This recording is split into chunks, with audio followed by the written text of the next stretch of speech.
તાપી જિલ્લાના ઉચ્છલ તાલુકામાં આવેલ સરકારી શૈક્ષણિક સંસ્થાઓની સંચાલન પ્રણાલી પર ગંભીર સવાલ ઉઠાવતો એક ચોંકાવનારો કિસ્સો સામે આવ્યો છે। ઉચ્છલ તાલુકાના વડપાડા નેસુ ખાતે આવેલ મોડેલ સ્કૂલ ઉચ્છલના કેટલાક વિદ્યાર્થીઓ શાળાના કચરાપેટીના ડબ્બા લઈને ઉચ્છલ નિઝર હાઈવે પર જોવા મળ્યા હતા, જ્યાં તેઓ હાઈવેની નજીક જ કચરો સળગાવી રહ્યા હતા।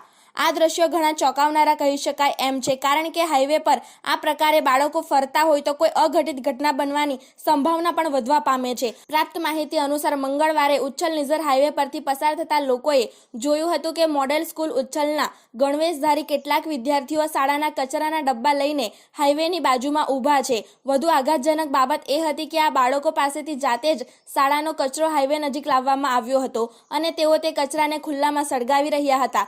શિક્ષણની જ્યોત પ્રગટાવવાની જવાબદારી ધરાવતી સંસ્થાના વિદ્યાર્થીઓ પાસે જ આ પ્રકારનું શ્રમયુક્ત અને પર્યાવરણને નુકસાન પહોંચાડતું કામ કરાવવામાં આવતા અનેક સવાલ ઊભા થવા પામ્યા છે। આ ઘટનાએ મોડેલ સ્કૂલ ઉચ્છલના સંચાલકોની ઘોર બેદરકારી અને સંવેદનહીનતાને છતી કરી છે।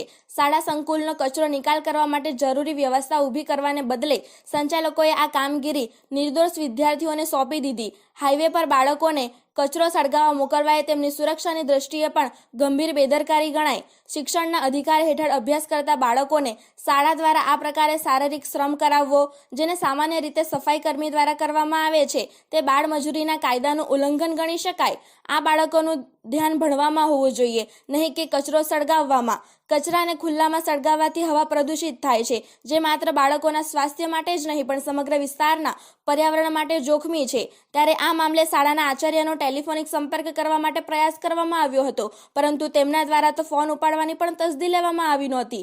આ કિસ્સો સરકારી શાળાઓના સંચાલન અને વિદ્યાર્થીઓના કલ્યાણ પ્રત્યેના વલણ પર એક મોટું પ્રશ્નાર્થ ચિહ્ન મૂકે છે। જો આ રીતે શિક્ષણધામમાં જ બાળકોના અધિકારોનું હનન થતું રહેશે તો સરકારની શિક્ષણની નીતિઓનો હેતુ ક્યારેય સિદ્ધ થશે નહીં। ત્યારે આ અંગે યોગ્ય કાર્યવાહી થશે કે કેમ તે તો આવનાર સમયમાં જોવું રહ્યું। કચરો લાખવા રોજ કામ કરાવે કે સ્કૂલમાં તો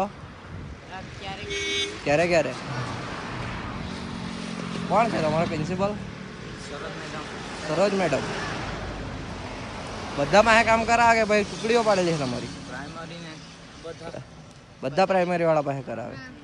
ક્યારેક જ તમે લોકો અહીંયા હોસ્ટેલમાં જ રહી?